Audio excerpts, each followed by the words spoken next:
Come on, yo. Come on, yo. Slant. Yeah, but isn't this the unplugged version? I don't know. I think it's the unplugged version. All right, Paulie, let's go.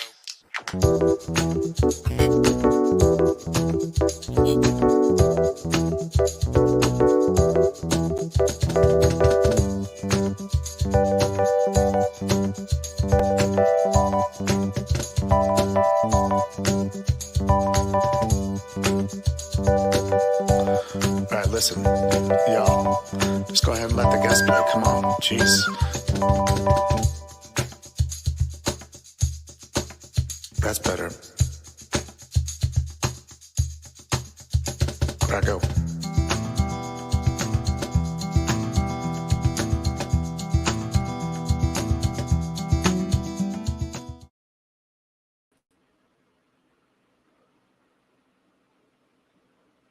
Oh, that this too solid flesh would melt, thaw, and resolve itself into a dew. Oh, the everlasting had not fixed his cannon against self-slaughter. God, how weary, stale, flat, and unprofitable seem to me all the uses of this world. Fie on it, fie! 'Tis an unweeded garden that grows to see things rank and gross and nature possessive merely that it should come to this. But 2 months dead, nay, not so much, not 2. So excellent a king that was to this Hyperion to a satyr, so loving to my mother that he might not beteem the winds of heaven, visit her face too roughly. Heaven and earth. Must I remember? Why, she would hang on him as if increase of appetite had grown by what it fed on, and yet within a month, let me not think on it. Frailty, thy name is woman. And thank you. Welcome to the Latino Slant today, the Hamlet and Northman Slant. I am joined by the incredible Purple Valkyrie. Good afternoon. That was beautifully read. Well done. Oh my god. Wasn't bad. A little rusty. That was incredible. Congratulations. Well done. Hey. Well, of course I cut it because it goes on, and we'll do another soliloquy later on down. But thanks for being here. Thank you for having me. Absolute honor to be back on the Slant. It's been too long, but I'm so excited to get to talk Northman and to compare and contrast it with Hamlet. Yeah, and you know, I'm so excited as well because you know, great works are for everyone. It's global, and we'll get all into that. As is the Northman. If you guys haven't seen the movie, we will be talking major spoilers throughout this whole time, so we don't want to like edit ourselves. But you know, Purple, before we get into the you know, the first part, we're going to do an overview, compare and contrast. And you like my really fast, you like my Sir Laurence Olivier? I do. I was looking at the picture as you were reciting us. That is very cool. Yeah, he was quite spelled, that man. I could picture Paulie in that outfit, definitely. Ooh. So before we get into our first segment of our compare and contrast, and there's no verses, it was just kind of like, you know, a fun thumbnail. Let's say hello to people in the chat. Lord Thoth, haven't seen it. You got to see it, my friend. And Lord is a great member of this channel. Dwayne Olton, I left my viewing of the Northman conflicted. What? Okay. Hey, you're here. We appreciate you, Dwayne. We appreciate you. Brandon, the anime guy. Brandon. He's so supportive, and he's got a channel as well, and we really appreciate it. Yes, great to see everybody. On the Andiado Padilla, saludos. Love the accent. I think they're talking about your Well, And thank you. yes, hola, welcome. It's good to have you here. Buenas tardes. ¿Cómo estás? And my dude, Salty Texas C. And you guys are doing stuff together now. It's great. We are, yeah. We have this fantastic Tuesday night show that Salty invited me to join, and we're having a blast. Yeah, absolutely. Well, that's great. You know, I like where he's coming from. I like how he breaks down pop culture and and all its problems and joys as well. And any Wheel of Time fans, I do apologize. Sorry for what you're going through. I know. I feel so bad for them. I really do. Yeah, the great Keely Chow. Hola, Keely. And I hear our boy D-Bud wasn't doing so well, but he's doing better now, Sarah. Oh, Purple. Absolutely, yeah. Poor D-Bud was feeling a little bit under the weather, but he's on the mend, and I'm sure he'll be back in the chat with us very, very soon. But keep resting, D-Bud. We love you. Yeah, for sure. And do me a favor, guys. Who's ever here, we've tweeted this out on Twitter and the free Twitter. It's so much nicer. So fun. It's so fun. It's really fast. Well, everyone just shared the link really fast. Purple. I have a lot of liberal friends. And to see them just lose it, like not only in Twitter but in Facebook, you're just like, it'll be all right. Let me hold my hand. It's okay. We'll get this. We promise it's okay. It's okay. Just come back to us. We don't bite. I mean, it's hysterical. But please share the link. We are going to do compare and contrast parallels of the movie The Northman by Roger Eggers and Shakespeare's Hamlet. One last thing before we do. Wow. The Slant's got a new member, Dwayne Olson. Welcome. Woo! Muchísimas gracias, Dwayne. We just put up a membership video like about an hour ago, so check that out. But let's play a little dancing dog for you, and then follow that up with a little Mexican Iron Man dance. How does that sound, Dwayne? Let me see if I can find. There you go. Here we go. Enjoy.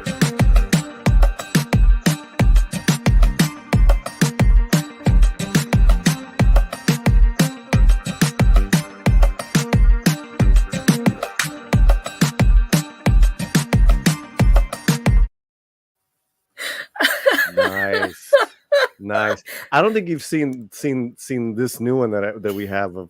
This is pretty cool. This is for all the members. Thank you so much.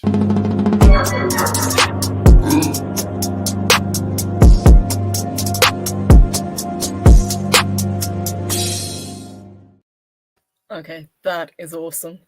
Right on time. Mexican Iron Man comes in with $4.99. Muchísimas gracias, hombre. I'm inspired to wear a loincloth and go berserker to rescue Purple. Oh, yeah? That's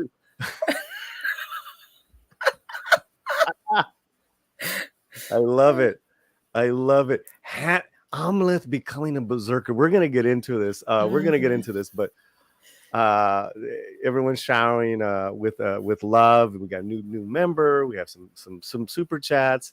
Don't you just love when you're going live? You did so great this month. I saw your live stream today. Oh, thank you. Yeah. Yeah. Are you having a good time with your channel? I am. I'm having a fantastic time. I've kind of, as we were saying in the green room, kind of trying to step outside my comfort zone and do more short videos, but having an absolute blast getting to do the live streams and getting to, anytime I'm invited to join another content creator, it's just a lot of fun at the moment, and everybody's doing so well as well. Yeah, it's really cool. It's really cool. And speaking of that, I mean, Salty Texas C just hit 2,000. I feel like he came out of nowhere, and I love that. So congratulations to all our hermanos and hermanas doing their thing. And Salty Texas C for $1.99. Most amazing Hamlet since Mel Gibson's film, 1990 film. Well, thank you. but I'm more of the modern Hamlets. I'm definitely more of a Kenneth Branagh fan. So I don't know if you're trying to be funny, Salty. I'm gonna take it like you're being a smartass. I think he's being genuine, but I know. I actually like Mel Gibson gets a lot of stick, but I quite liked that 1990 version. But the Kenneth Branagh version is far superior. Yeah, the Kenneth Branagh is just that's funny. Thank you so much.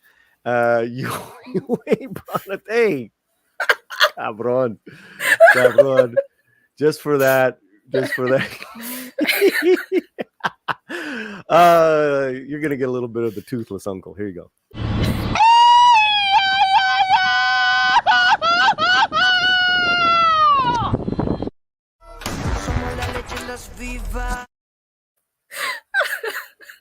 I love that. Oh, you gotta love him. It never gets old. Never, it just doesn't. And that is an old video. I don't know if I ever told you this, but the remaining part of that video is after he screams, he takes a big swig of, like, he's got a big ass beard like a tall boy, and then he takes a swig and then he smiles and oh no. Okay, all right. We're gonna transition from drunk Mexican uncles to crazy Norsemen, and we're gonna talk the Northman and Hamlet. Let's go over this story view, right? Let's have you take on, just give us the big strokes of what the Northman is. Yes, absolutely. So our main character obviously is the Prince Amleth. He is starts off with him as a child. What he thinks is a very happy family. His father returns from war. He's incredibly excited to see him. His mother and his uncle are less enthusiastic about seeing the king return, and it kind of it really kind of escalates from there. We have some fantastic set pieces. Unfortunately, we don't have the king in it for very long, but I thought that he played a great role. And Ethan Hawke has kind of had a resurgence recently. He seems to be popping up everywhere, and I'm fine with that because I think he is a good actor. And in this, I thought he played a really very noble king for the time that we had him.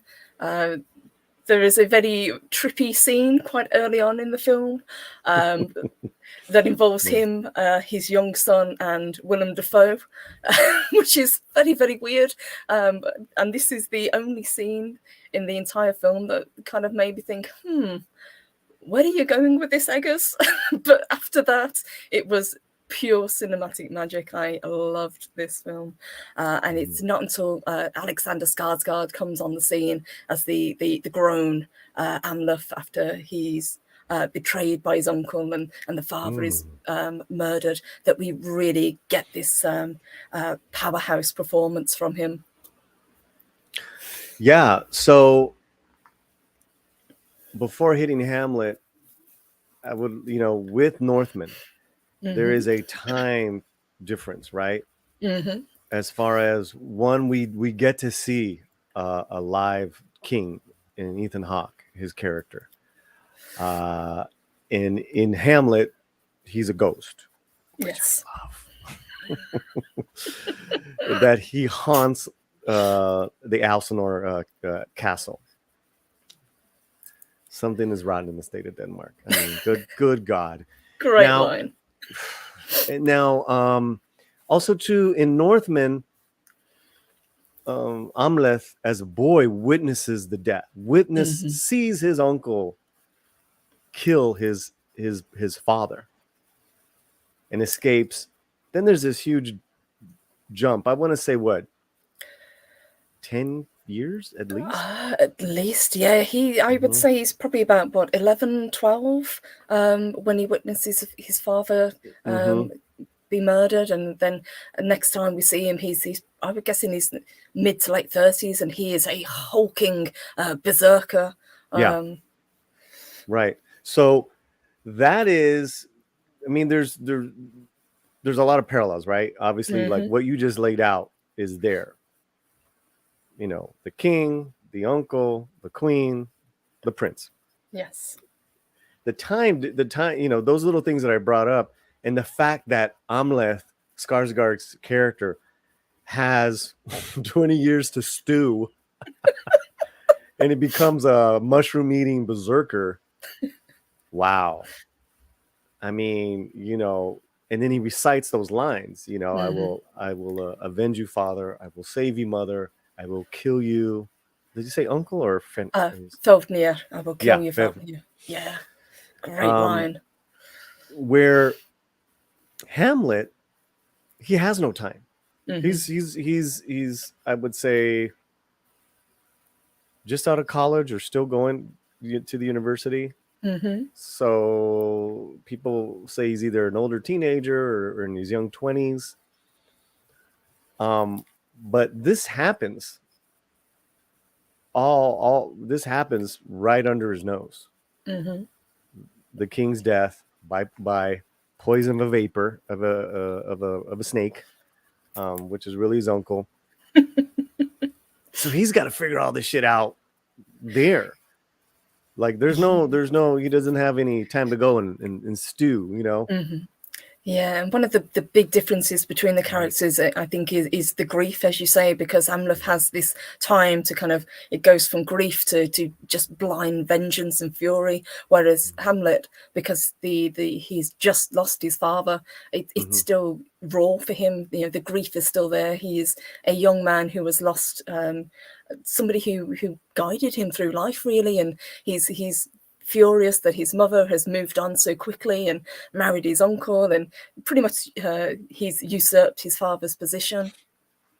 And so because of that, he's got to buy time. Well, first of all, I mean, he doesn't know what to do, you know, as far as Hamlet, you know, and then there's news of that his father's been haunting the ramparts. Mm-hmm. So once he gets the charge to avenge me, the ghost tells him to avenge me. Mm-hmm. He buys time, and, you know, to figure out his plan.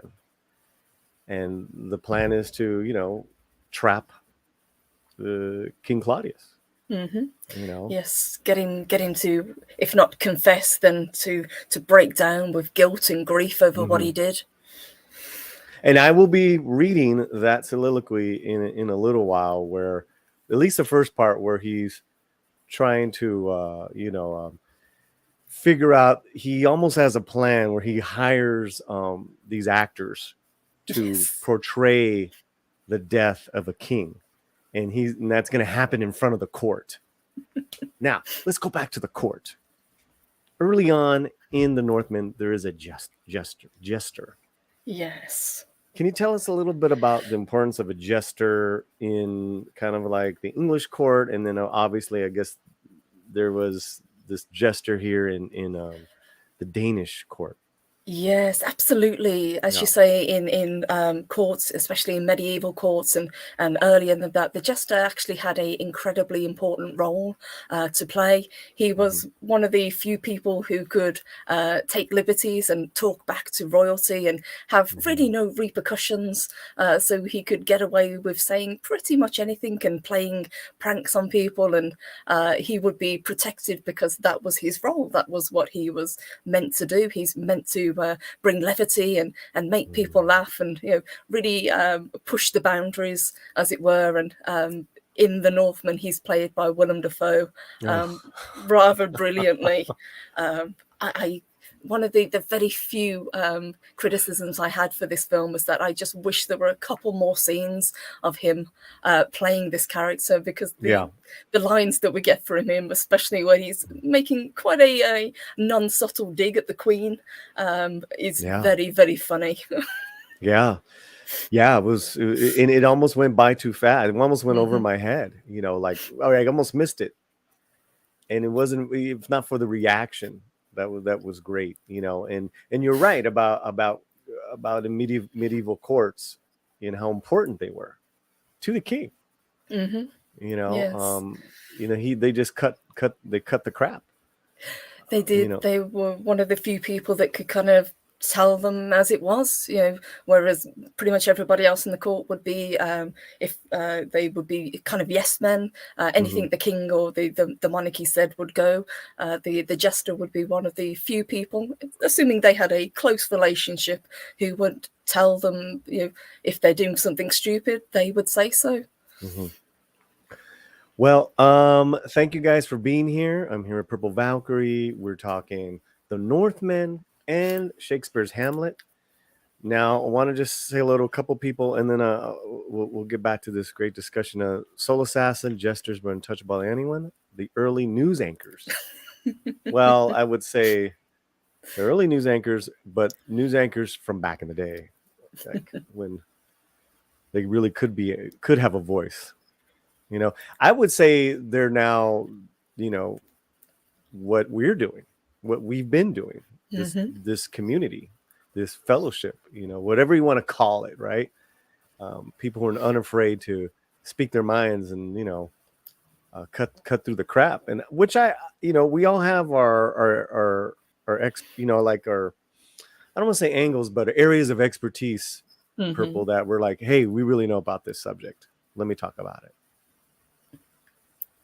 Yes, absolutely. I agree with that. And I think, as you say, especially nowadays, that's even more important, to get an unfiltered opinion. And I think that's why so many people are, getting their information from content creators. Yep.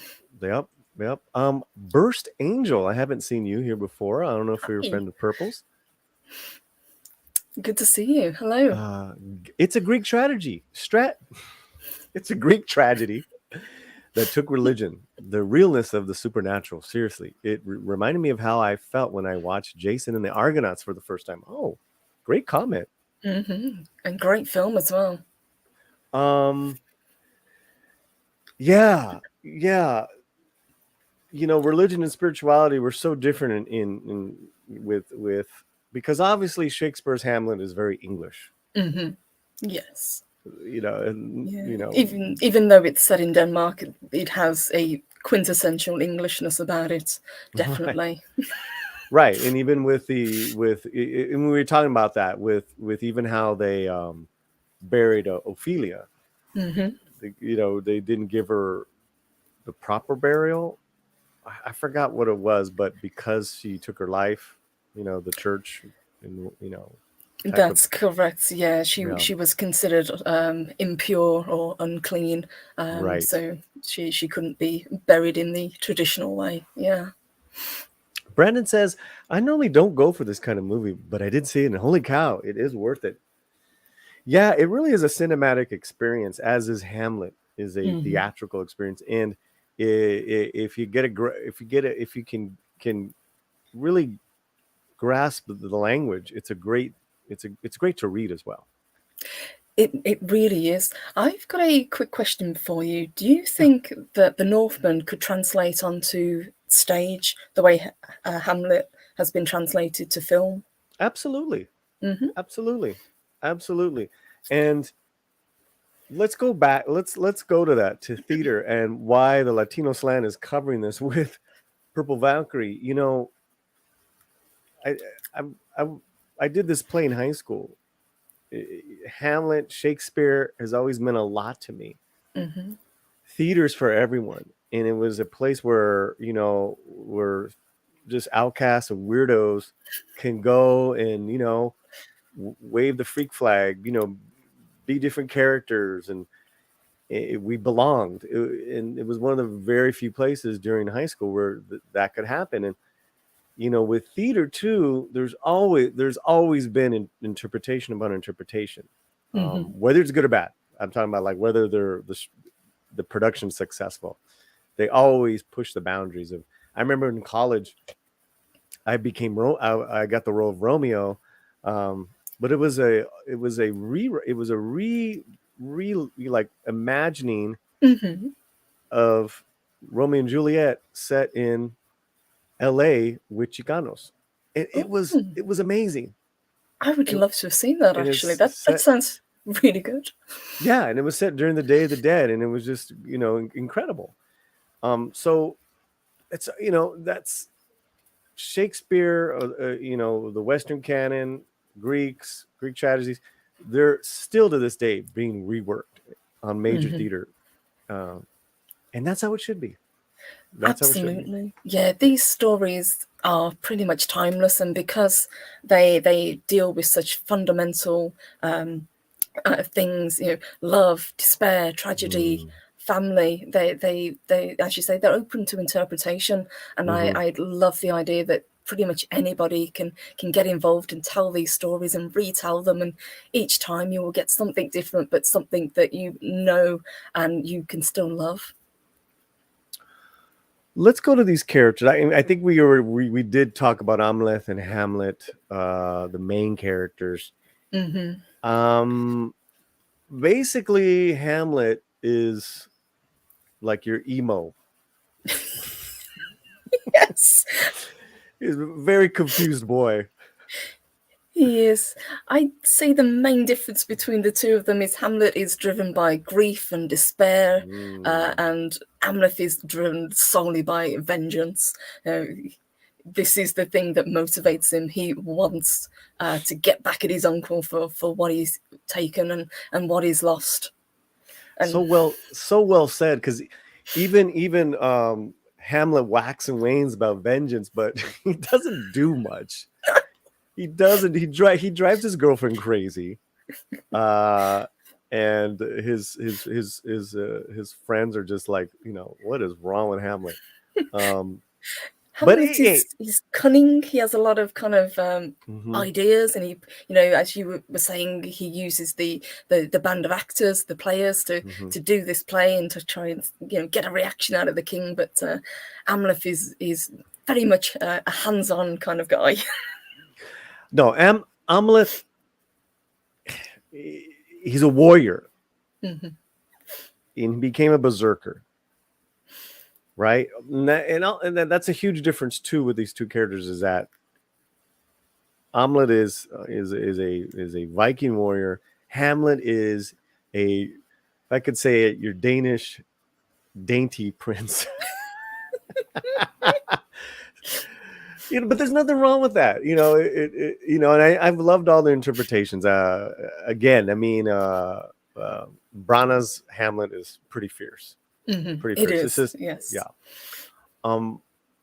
But yeah, Amleth is just he's a man driven by vengeance, and no matter what, even Anya Taylor-Joy saying, I'm pregnant with your kids. We got this boat. Let's get the fuck out of here. No. Like, what are you doing? You could have left that pitiful jerk of an uncle on that shitty ass island, Iceland, and go with Anya Taylor-Joy. Oh boy, driven, man. That boy's driven. And I think that's why both of them are very tragic characters in different ways. Both are driven almost to madness by their desire to get what they want and to feel redeemed. But sometimes you can get what you want, but you will lose what you had. Let's talk about Olga. We just started talking about Olga, Anya Taylor-Joy, that's in the Northman, and Ophelia, yes, in Hamlet. What are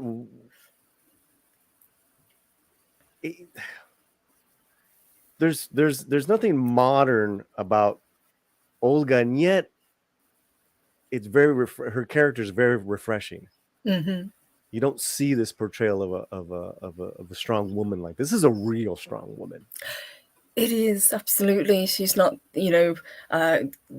stripping down and kind of going into war with Amleth as, some people might have portrayed her. She uses her feminine wiles. She uses her cunning. She uses her knowledge of plants and to help Amleth along his way. And I loved her character. I love the actress herself. I think she has really come on. I think she's going to be one of those actresses that you kind of look back on over her career and think, this is where it started.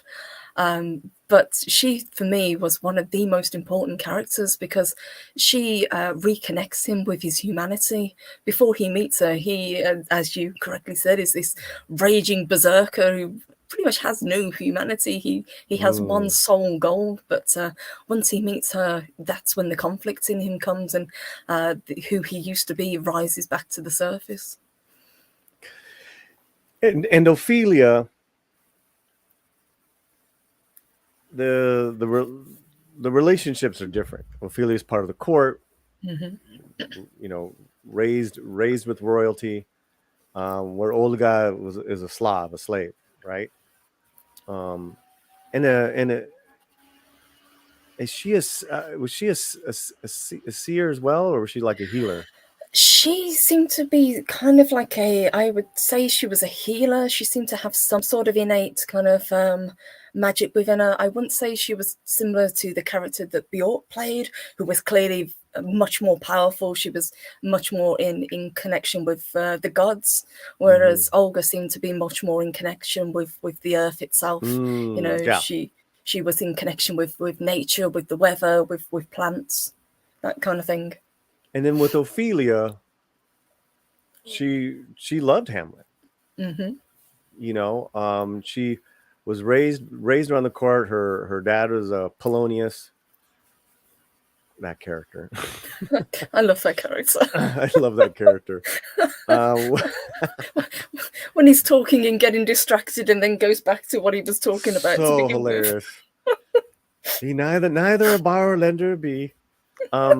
So what's your take on Ophelia? I like Ophelia, but I can see the criticism that a lot of people have leveled over with this character over time. They say that she's a little bit simplistic. She's just there to kind of be the female character within this, but I see her as a tragic figure just as much as Hamlet. As you correctly said, she is someone who is in love with him. He seems to be kind of stringing her along early on in the play. He doesn't really seem to return her feelings, and as the play progresses, she herself descends into madness because of this. She loses her father, and it's just everything just escalates for this character, and it's tragic to see her fall apart. Yeah, I mean, she's driven into madness. At the end of Hamlet, her entire family's dead. There's a lot. Both stories, guys. A lot of body counts. A lot of body counts. And a duel. Both have duels. But you're right. As far as with Ophelia, total different character. And Olga, full spoilers here, does live, and she's got major purpose. Yes. It's a great character. She does. Yeah, I would say Olga has she's internally a lot stronger than Ophelia. Ophelia is quite dainty. She's quite frail. That's just how the character is written. But Olga has this very steely inner strength. I think one of the lines, if I remember correctly, she says to Amleth, "You have the strength to break men's bones, but I can break their minds." Nice. And people are talking about now Nicole Kidman. Queen Gudrun. Yes. Ooh. A surprising character and a surprising actress. When I first heard that Nicole Kidman was cast in this, I was thinking, not quite sure if she can pull this off. But I will put my hands up. I was wrong. A lot of people said that too with her. I think they always doubt Kidman's skills, and then they see it, they're like, all right. Kind of like with where she played Lucille Ball in Being the Ricardos. Yes. And people were like, nah. And then, afterwards was like, wow, that was a great performance. This was a great performance.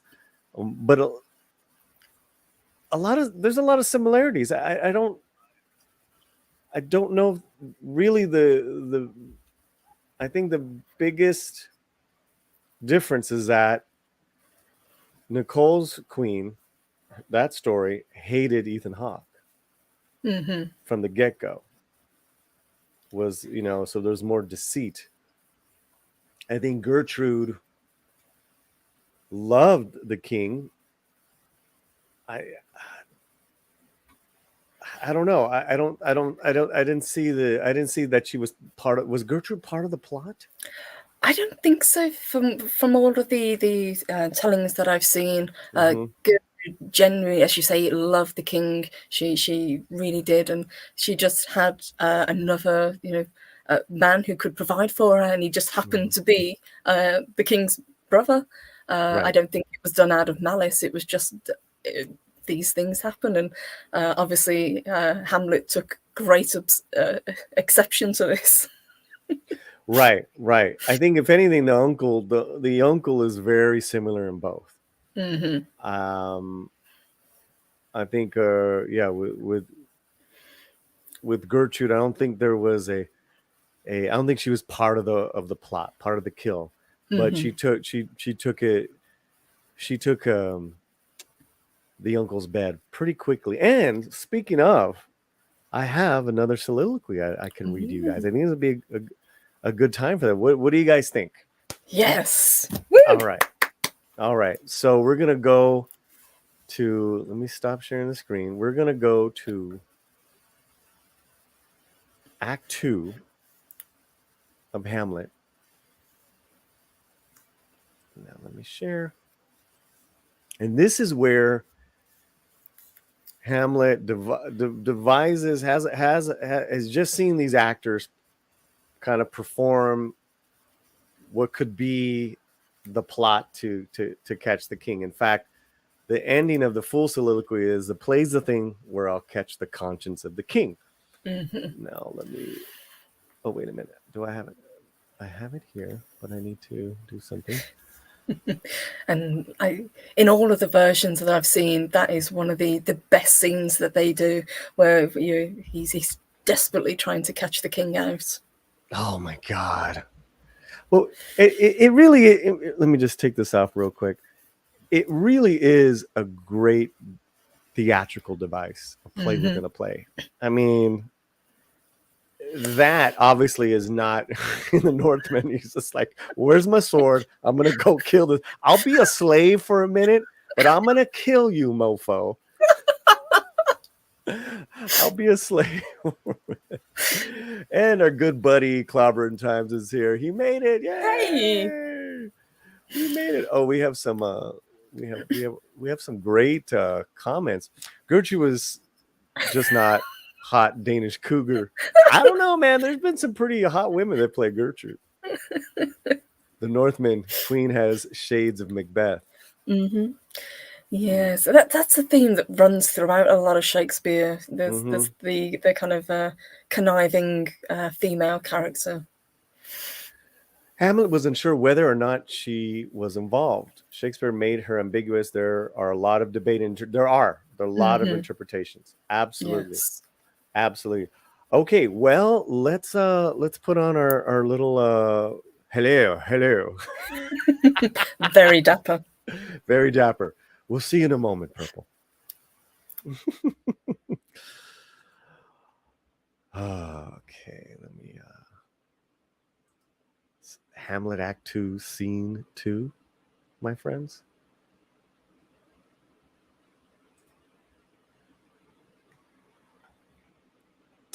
Oh, what a rogue and peasant slave am I. Is it not monstrous that this player here, but in a fiction, in a dream of passion, could force his soul so to his own conceit that from her working all his visage wand, there are tears in his eyes, distraction in aspect, a broken voice, in his whole function suiting with forms to his conceit? And all for nothing? For Hecuba? I mean, what's Hecuba to him, or he to Hecuba, that he should weep for her? What would he do had he the motive and the cue for passion that I have? He would drown the very stage with tears, and cleave the general ear with horrid speech, make mad the guilty, appall the free, confound the ignorant, and amaze indeed the very faculty of eyes and ears. Yet I, a dull and muddy-middled rascal, peak like a John of Dreams, I'm pregnant of my cause. I can say nothing. No. Not for a king, upon whose property and most dear life damn defeat was made. Am I a coward? Who calls me villain? Breaks my pate across, plucks off my beard and blows it in my face, tweaks me by the nose, gives me the lie in the throat as deep as to the lungs. Who does this to me? Thrones, I should take it. For it cannot be. But I am the pigeon-livered and lack gall to make oppression bitter or air this. I would have fatted all the region kites with the slaves awful. Bloody body villain. Treacherous, remorseless, treacherous, lecherous, kindless villain. Oh, vengeance.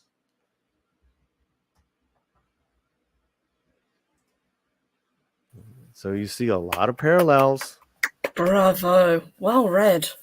I messed up a couple times, but I mean, just reading that, it's just like, that's the Northman. Mm-hmm. It is, yeah. And this, as you correctly say, this is, or it seems to be the turning point for Hamlet.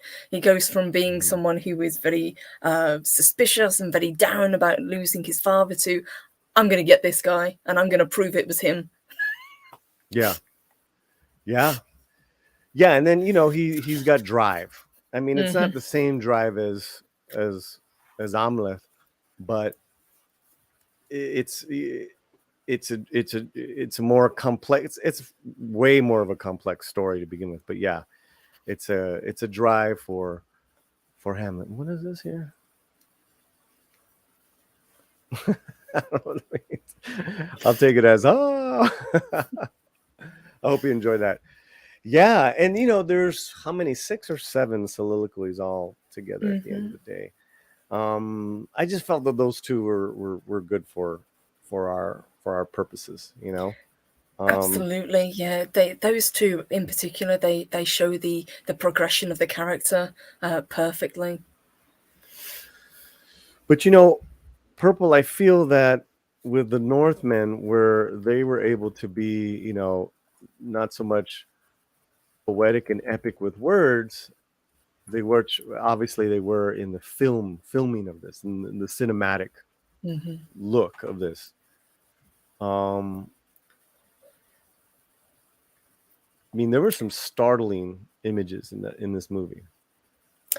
Yes, the cinematography was brilliant. I think one of my favorite shots is quite early on when we first see the raid on the village, and it's just one long shot where the camera follows Amleth when he's on this rampage, and he's just taking people out. It is a brilliantly shot set. So what was that like when he was done? Kind of like when all the berserkers were done, they were kind of almost gestating, like trying to, were they like coming off their high? What was that all about?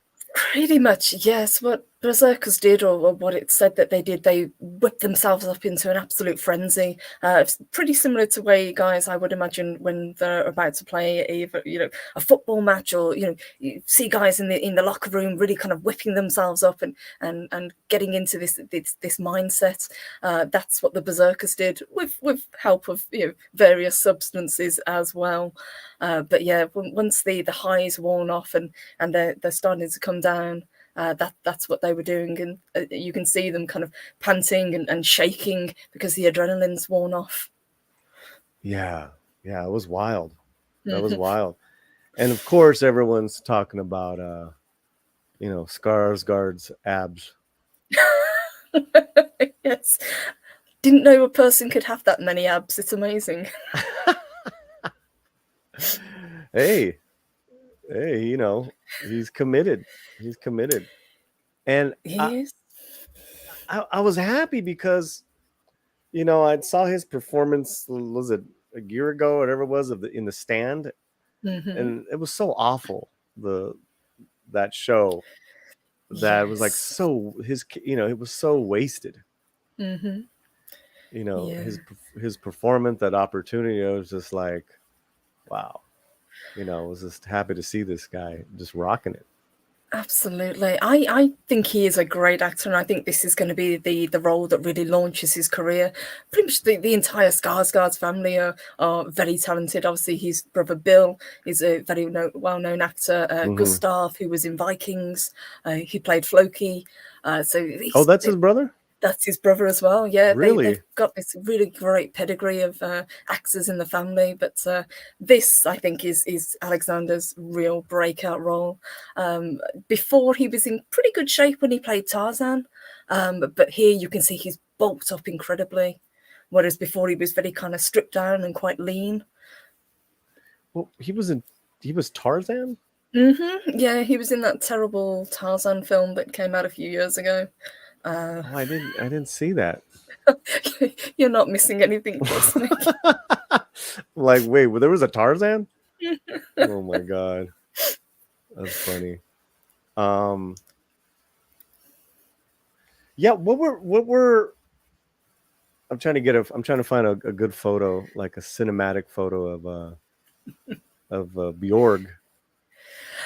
Yes, another character that I was surprised by, because she hasn't done acting for quite a while, if I remember correctly. I think 2005 was the last time she had a role, and even though this was quite it was very much a cameo. She really caught my attention when she was on screen, especially the way she looks. She's got this crazy headdress on, and her eyes are sealed because they took her eyes, but she's got this kind of stillness and strength within her, and you can tell when she grabs him by the arm. It's like, I don't want anything to do with you, lady. Yeah. That was a trip. What's going on? Having a hard time getting them. Okay, here we go. Guys, give me a second here. And that scene where she has his tear that Willem Dafoe's character took from him. He says, "This is the last tear you'll ever shed," and she kind of holds it back out to him and reminds him of what his purpose actually was. He wanted vengeance, and she is pretty much the catalyst for him remembering what it was he wanted, whereas he kind of fell into being this berserker and just raiding with this band of guys. He had a much higher purpose. Right, because he kind of lost the way a little bit in his own rage. Yeah. And did she give it back as a crystal? Pretty much, that's what it looked like. Yeah, she kind of holds it out to him. It looks almost like the tear is crystallized, or whether it's metaphorical or really there. But it shook him to see it. Something that he had obviously forgotten on his journey. This kind of really resets him mentally. Yeah, there was a lot of fantastic visuals. Some obviously I missed, but the part where he is as a kid, and a lot of people are talking about it, the fart scene. Yes. For lack of a better word, right? That was bizarre.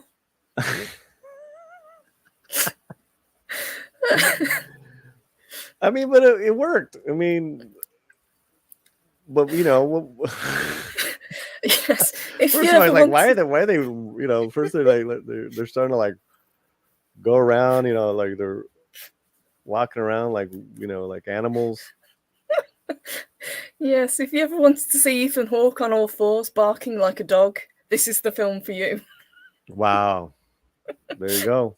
And Dwayne Olsen said, did they take her eyes? I thought that was one of the Norns, a goddess herself, in Trip Vision. That, I think, is a great interpretation. If I remember correctly, she mentioned something about losing her eyes, but I could fully see her being, the physical manifestation of one of the Norns. Absolutely. Thank you, Dwayne. Yeah. And hello, Rough Girl. Thanks for making it here. Hey, hello, lovely. That is a point that people brought up with the film, that it maybe it was a little too like dark in a sense of lighting. Yes, I can see what people mean, especially later on in the film when we're in Iceland, and pretty much especially all of the nighttime scenes that are only lit by torches. I would say that's the kind of Eggers thing, the way he uses light. If I remember back to The Witch, a lot of the nighttime scenes were incredibly dark as well. So I think that's just one of his kind of that's what he does with them. And this is a Bjork we're talking about. Yes. What a great. I mean, I think visually, cinematography, makeup and costume. I really hope that these guys get some, some attention. Some praise. Well, they already are, but you know what I mean. Absolutely. It's pretty killer. Yeah, that headdress alone was so impressive. Just the way it kind of flares out around her. And she's standing in the ruin of the I'm guessing we'll go back to it. It would be I'm guessing it's Freya she's standing in front of, or Frigg, perhaps, one of the goddesses. But yeah, I mean, again, like another reason for me to go back to this, because there was I don't know the gods and all this and all that. Kind of like when I'm watching Indian cinema, or it's like I got to go back and do some research and then go see it again. But I almost don't want to do it before I go into seeing it for the first time, because I'm like, you're a film. You're supposed to be a film. You're supposed to entertain me. I don't want to have to read a book, especially if it's the Return of the Soy Walker. Yes, and especially with something like this, as you say, because it was so different. Yeah. I was even careful about, I didn't want to watch the trailers too often. I watched, I think, both of them once through each, just to kind of get a flavour for what was to come. But yeah, I went into this pretty much not knowing a lot, really. Correct me if I'm wrong, but isn't this what a Viking? Isn't this what a Valkyrie? Yes, indeed. Should look like. Yes, she is. I'm not trying to be a hater, guys. I'm really not. But let's be real here. You know what I mean? You were saying, I'm sorry. Oh, she's quite intense. I like the look of her, especially when she's riding across the open plains, and then she kind of goes off the cliff, and you think, oh, what the heck is going on? And then you see the horse rise up. But people think she's wearing braces, but what she's actually got is they would carve grooves into their teeth and then kind of rub either soot or ash into them to make themselves look more formidable. So that's what's on her teeth. He looks like Jeremy. Who we talking? Sander, who we talking to? Who are we talking about? And Dwayne, except we just answered the braces thing. So they weren't braces.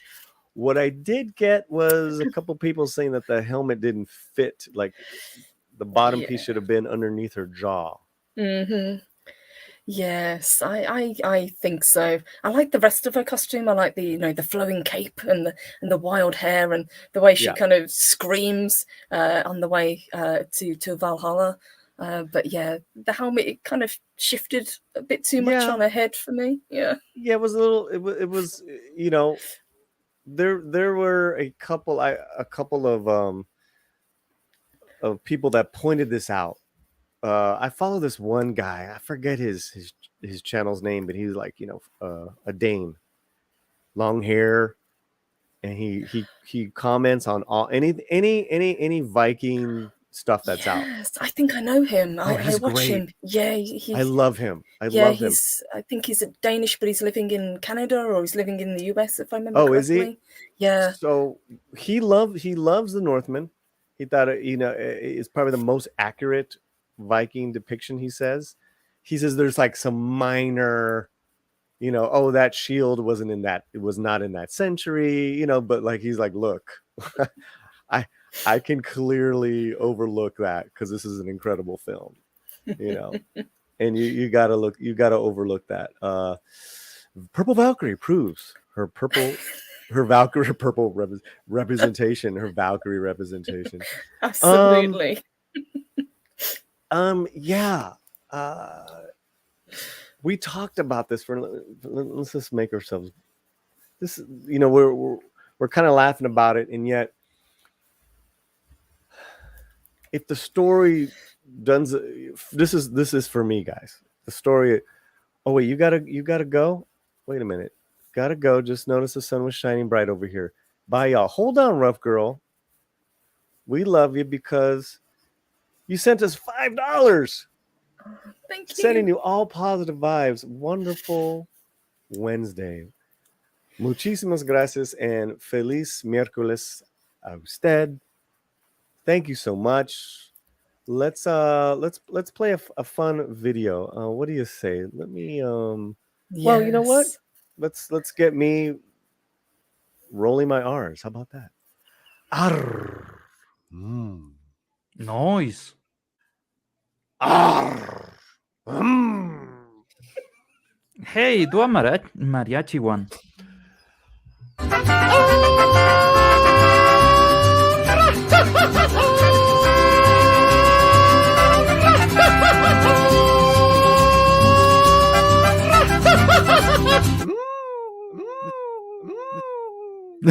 Oh my god. Oh my god. So that was on the Midnight's Edge Espanol stream like a couple months ago. It was really cold here. And we were just like, I think someone had like really, Arum. Yeah, love Arum. Great Someone lady. was like, man, you guys are just not saying her name right. It's Arum. It's very sexy. It's very, So we were having fun with that. Got a purr. It's a purr. It's a purr. De nada, amigo. Thank you, rough girl, thank you everyone for the kind super chats. And I have not checked my. Let me just check my PayPal. If anyone sent PayPal, we love super chats. We love PayPal even more. Yes, absolutely. Anytime we can circumvent Mama Susan. Yeah, and okay, nothing in the super chat in the PayPal. That's fine. I ain't gonna play or hate. I appreciate every dollar. Tolkien must have liked Wagner Ride of the Valkyrie, Ride of the Rohirrim. Yes, absolutely. Hello, Jacob Ironside. What's happening? Hey, good to see you. We have a lot of familiar friends here. Purple. Well, I came from two places when I first started, right? Mm-hmm. John Talks, which I just love the man. Oh, he is awesome. I love his takes. Really inspired me. In Loki's morning shows. Mm-hmm. That's where I met y'all, and it's great that we can keep our connections going, and it's to see everyone doing their own thing. Pretty cool. Absolutely, and as you say, it just gets bigger and bigger, and as more voices join the choir, I'm loving seeing the new channels popping up. Correct. And you're so right. Like with Salty, or Salty Texas, and Valiant Renegade, killing the game. Love Valiant, and I'm honored that we get to split time with each other and support each other. Okay, absolutely. So, Purple, and I want to get into some Hamlet portrayals after this, and we can wrap it up. Yeah, of course. Representation. Mm-hmm. Had to go there, didn't you, Paulie? Well, because I think unfairly the Northman is getting a lot of shit, and it's totally unwarranted. Whereas Vikings Valhalla was ridiculous from a male chief, a historical character, made into a female chief who had African background, that was loosely explained, very lazily explained. It was. I didn't buy it. It took me out. it made no sense, and it wasn't even just that character. It was all of a sudden Kattegat is like, you know, San Francisco of very metropolitan. Yes, right. I'm like, what? What? It was bizarre because, as you say, they decided to go with this female black lady as Jarl, who was took the name of a historical, very important male figure, especially to in Norway. But yeah, it was weird because you had her as the leader, but then you also had people in the market as slaves. It's like there's no kind of disconnect going on. So right. And then if I she think was you even really had that like progressive, she would have probably banned that. Right. And in Kattegat you had like a small Asian community selling their wares, and I'm just like, wait a minute. Wait a minute. Just a generation before this, they were slaying the shit out of Christians and people who are different. This is Kattegat, right? This is the Vikings. Yes, and they still kept that I think annoyed a lot of people as well. The whole pagan versus Christian, and they were way too heavy-handed with that. Whereas in Vikings, it was a lot more subtle, especially with oh god, I've forgotten the priest's name. Off the top of my head. Athelwait, that's it. My god, he was such amazing. a good character. Yeah, man. It's in the storytelling, right? Where if it's a lazy plug-in, it's like, dude, no thanks. You know, and I still take things, I take one IP at a time, right? I'm gonna give it the benefit. But you know, because I come from the theater, and because, you know, Romy is doing what she's doing in the business, I really believe in casting blindly. In theater, it works. I think you have more problems when you're dealing with historical characters, historical situations in film. It takes me out. Yes, absolutely. Especially in a film as kind of grounded in history and realism as The Northman. Eggers has gone on record to say he really tried to do his history and to really research, not only who would have been around at that time, but everything down to the pattern of clothing that they would have worn.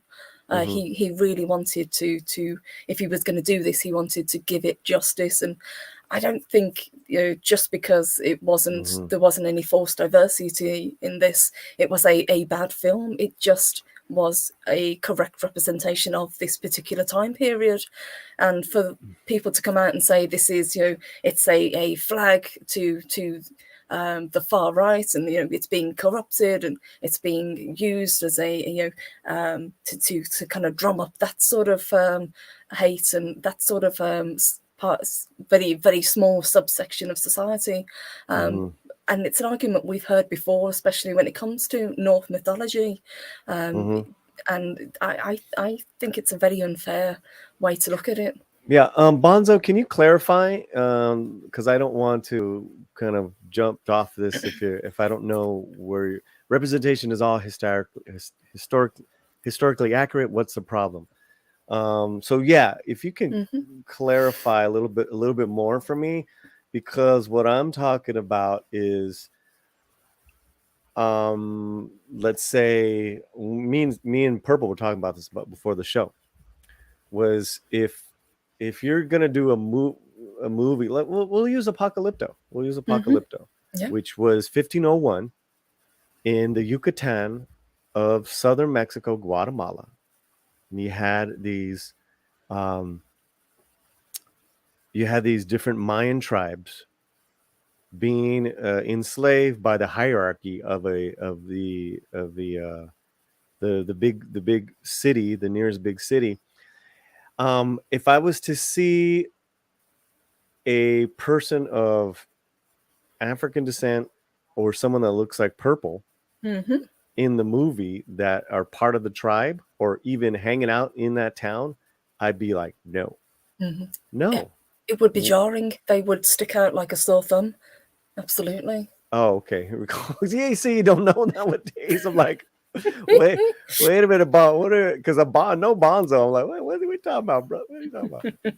You know,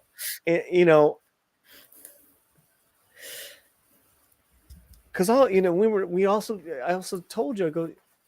Now I feel like you did not derail the conversation, Bonzo. You're actually helping us propel it.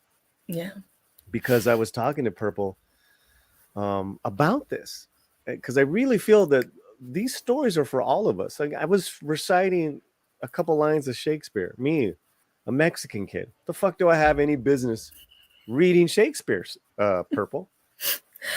You have absolutely all the business in the world because, as you say, these stories, they transcend race, they transcend countries, communities. These stories are for everybody. And as you say, the core thing that we are talking about today is, yes, we have Hamlet from Shakespeare, but Shakespeare took his inspiration from the story of Amleth. Right. Right. And I think somebody else has mentioned Kurosawa took inspiration as well. And it all across the world. Yes. I mean, there's a great transition to some of the more famous actors who've played Hamlet interpretations, which I just think are just that's what a performance and is all about. Or I mean, just that top row. You have Laurence Olivier, Benedict Cumberbatch, Lawrence again. Oh my God, I can't believe I forget his name. Apologize. Yes, Richard. Meredith Elizabeth Taylor. Why am I blanking? Drawing a blank. Oh yeah, I'm blanking as well. The chat won't get it, but yeah.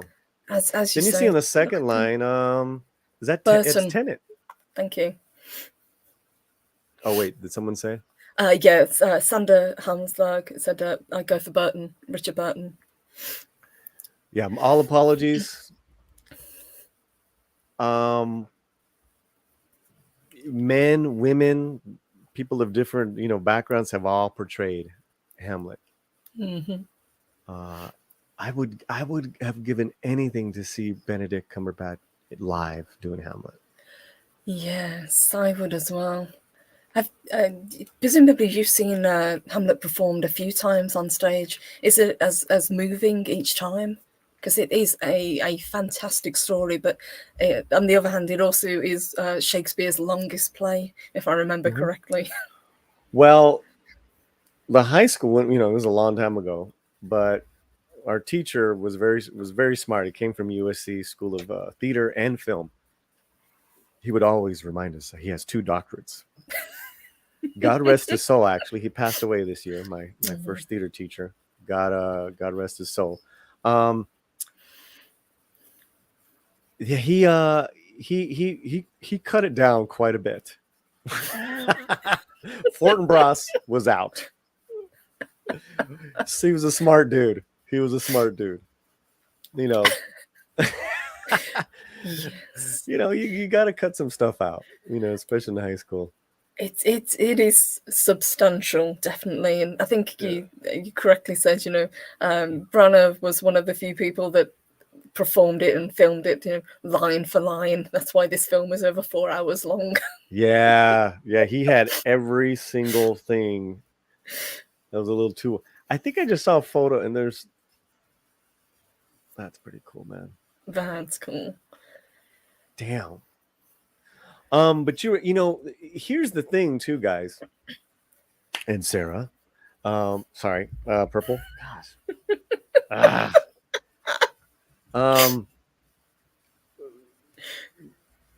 Lawrence Fishburne, Alfred Molina. I saw Alfred Molina on the stage last year. Oh, Alfred Molina is so good. Well, to see these our favorite actors in movies perform at theater, it's a completely different experience, guys. And if you ever get a chance to see these people live, you just see them as it's completely different. It's a completely different appreciation. And Alfred played the lead in The Father, which Anthony Hopkins did in the movie version. We won't see the movie version just because we're so in love with the theatrical. But it's about a man, in the early stages of dementia. That's a heartbreaking performance. But, you can't get that from any of his movies he's ever done. Like Doc Ock was great. He's a great Doc Ock. Yes, yeah. He's a great actor, but there is such a fundamental difference between, being on screen and to see somebody acting live. They really, it's almost like they become a different person when on stage. Yeah, have you had a chance to see any of film actors on stage in person? I haven't, unfortunately. That's another of the things that I would really like to start doing again. Now that we're kind of back to how we used to be before whatever happened in 2020. So right. I would love to start going back to see more live performances again, even if it's smaller theatre groups. Yeah, I'm telling you, it is a treat. I want to see Denzel Washington before one of us is gone from this earth. I want to see the man live. But yeah, it's a different appreciation. It's a different experience. And that's where, as good as that Hamlet movie is, the experience of seeing Hamlet on the stage is where it's at. It really is, and honestly, I have no excuse because I don't live that far from Stratford-upon-Avon. So. Oh, really? Yes. Wow. It's about a 40-minute drive away, so I really should get myself into gear, or obviously go down to London to the Globe. I just said this morning. It's like it's always the play, the thing that's the closest we never go to. Yes. And I've been to Stratford many times. I just haven't been to see a play there for wow, it's probably 25 years. Yeah. I know right now, and we're gonna get back into it. Me and Romy, we were going to the theater several times a year.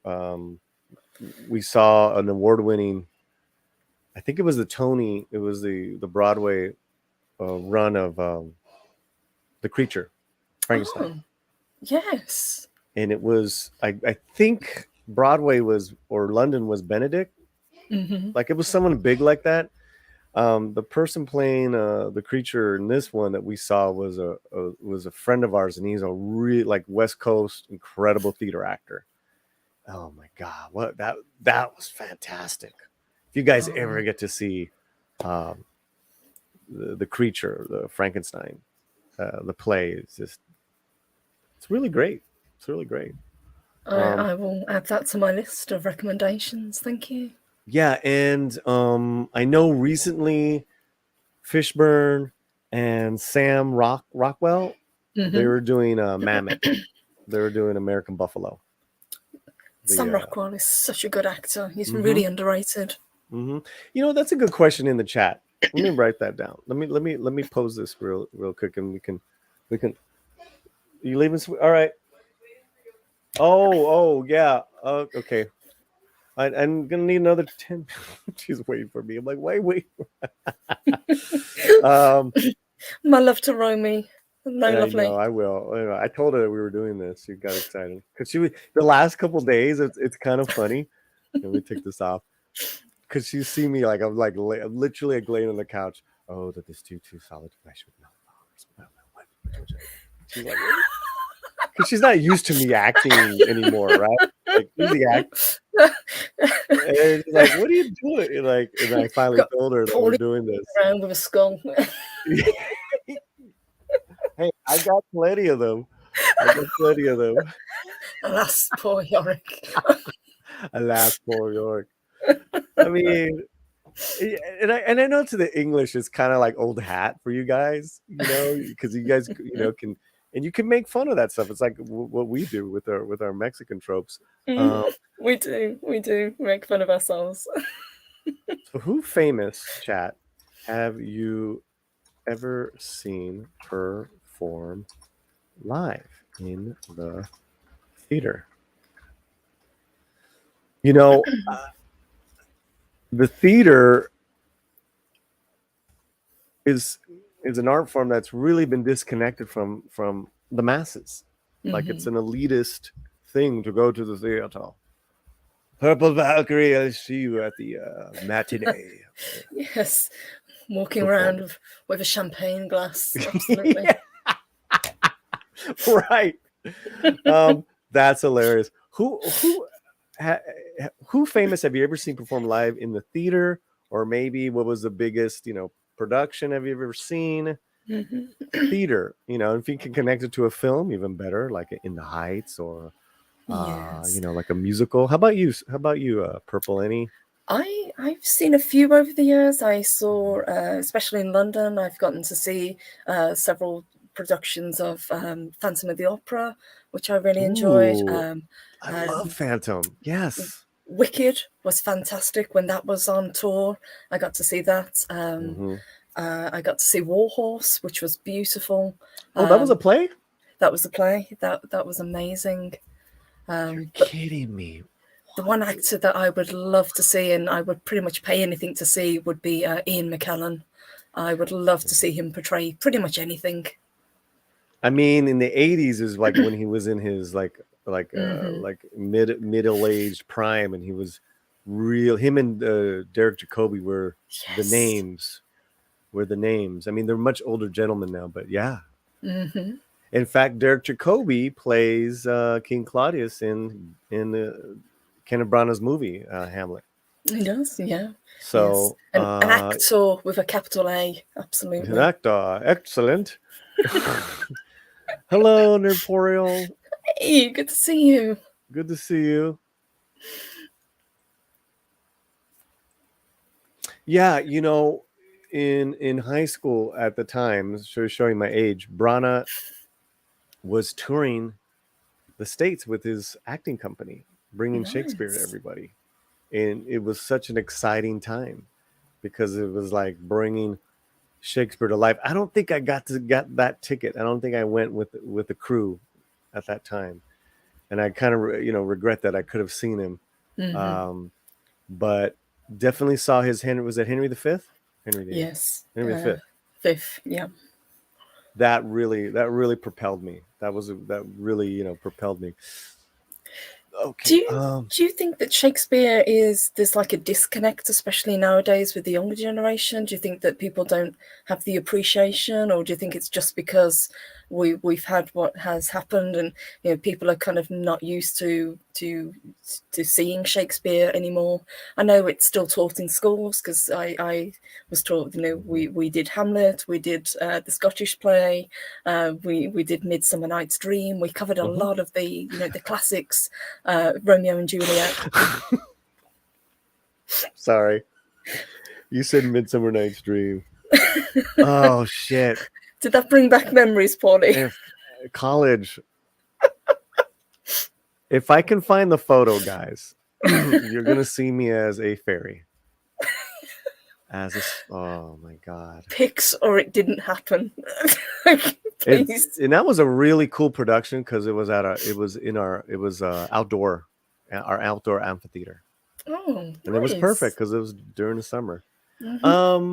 No, I think he's still very, very viable. I think some of the Wokoso playwrights and writers hate on that, but it's like it's not really much you can do.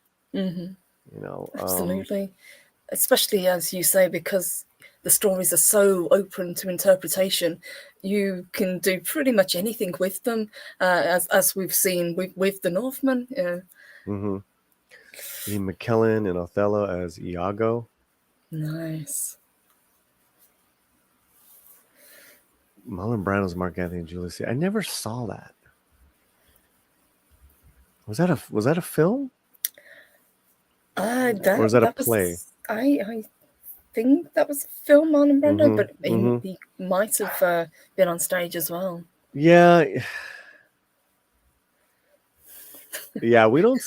That's not something. I think I did say that earlier. Yes, actors don't like it when you say the actual name of the play. It's bad luck. Yeah.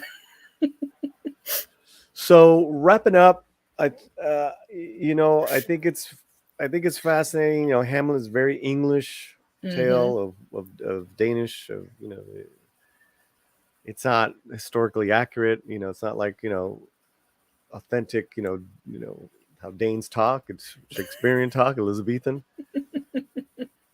But you know, it's still timeless, and you know the language and the stories. What do you think? You think Northman at the end of the day is still going Hmm. to be talked about over the years to come?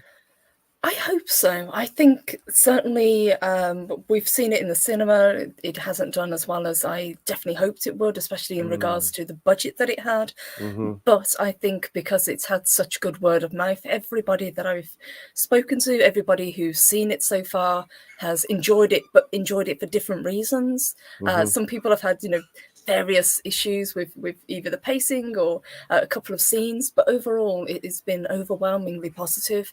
I think that perhaps this is going to go on to become a cult classic. I think Mm. it'll be right up there with other historical epics like Gladiator, those sort of films. And I'm just really glad that we got it, because I think it's a film that we needed. We needed Mm-hmm. this kind of like masculine, no holds barred Mm. story. Mm-hmm. I would tend to agree with you. I think it's a lot more visually impactful and will be talked about in years to come than, Hmm. I would say, Gladiator and Braveheart. Those were more great swashbuckling, Hmm. Yeah. you know, that which doesn't get old. Hmm. This is just more of a this is that, but more of a cinematic feat. Um, Yes, absolutely. so This, I yeah, say, was more akin to maybe 300, even though 300 is very stylized. It in yeah. itself is based on obviously a historical event, but the music in the Northman as well really drove this film. Yes. So I was actually comparing it more to, if you're going to do comparisons to, Hmm. you know, as far as tone, cinema, and storytelling, is Dune and Apocalypto. Yes, So absolutely. I would connect. I would say like see that in its frame. Dune is incredible, man, and I'm so Dune's happy it won beautiful. awards. Yes. It should have won more. It's probably the best film of last year. Hmm. You know, Spider-Man was the most entertaining movie. I mean, it Hmm. had a lot of emotional payoff. But cinematically, Dune was just yeah. Yeah, and I think these movies tend to be taught in film schools, and you know, I think at the end of the day, it's going to have a long, you know, life in cinema history. Um, you know, much more than, you know, so many of these movies nowadays are just forgettable. Hmm. You know, Absolutely. And even if it doesn't make the what it spent on the budget, I think the fact that it got made, I don't think we can underestimate that. Eggers got to do this film that he always wanted to do, and he should be incredibly proud of what he's produced, as should the actors. I really hope that this kind of launches his career and he gets a lot more opportunities to do many more films. I know he's supposed to be tied in and doing a remake of Nosferatu, which I think would be an interesting one. But I hope he keeps his unique vision. that's gonna be that's just gonna be insane. Hmm. Um, I want everyone to do two things. If you haven't already, uh, subscribe to Purple Valkyrie right now. We're wrapping up right now, sweetheart. It's like we did start a little late. That's my bad. Yeah, Um, my God. and go see this movie, guys. Go Yeah. see the Northman. Go see the Northman. You know, we need more. We need more movies like this to be made and out there. Hmm. So the best way to tell Hollywood that is that you got to give it its dollars. And you're right; it's just unapologetically, you know, macho and badass, and the women are fantastically written as well. Hmm. So you know, do it, guys. Um, Absolutely. Purple, thank you so much. Thank you. Can we do this again? I would love to join you again. So A huge thank you. When you first suggested this, I was like, this is a brilliant idea. So thank you so much for having me, and thank you to the chat. You guys were fantastic as well. We had some amazing comments. Yeah, very cool, very cool. And again, like I said, you're on the tip there, 2K. Just there. So if you haven't, do it right now, guys. Let's help her out. And you tell us your schedule real quick. Yes, absolutely. Your live schedule, yeah. Yeah, so I stream every Monday, Wednesday, and Friday at 10 a.m. Central. Various topics. I try to cover some pop culture, and then I try to do different topics that will make people smile. I try to come at it from a mostly positive perspective if I can. I do a true crime show once a month on Wednesday evenings as well, so that's coming up very soon. And I've also got the opportunity to work with some fantastic channels as well, such as Salty Texas and Still Abdul, who I'll be joining tomorrow. And I'm also kicking my butt and doing more short videos as well, so lots more content to come. More content. We need more Purple Valkyrie. Sounds good. You. Okay, guys, I am really appreciative. We got videos up all the time here on the channel, and I will let you know of our next guest next week. But I have some ideas, Purple, and then we'll talk. Absolutely. And so guess who just subscribed? Yes, thank you, Bonzo. Wee. Two things, guys, I'm gonna do. I want you to do replay this, because if you missed the beginning, I performed some Hamlet, which was really fun. And hey, I'm almost done. He's making loud noises, just like I love Sorry, Romy. He's like, and then if you're a member of this channel, you're gonna see our new closing credits right now. Wherever you're at, keep your slam fuerte. Adios. Bye.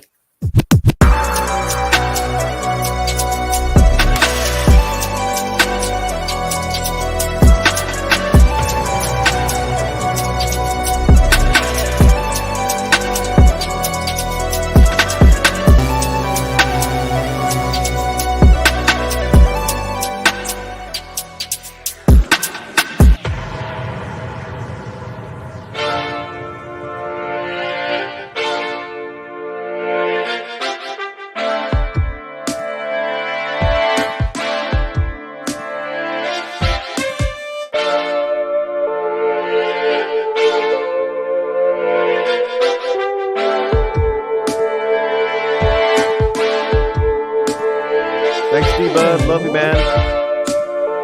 Get well. Get well. Whoa, this always happens to you, man. Watch from the beginning. Do some Hamlet.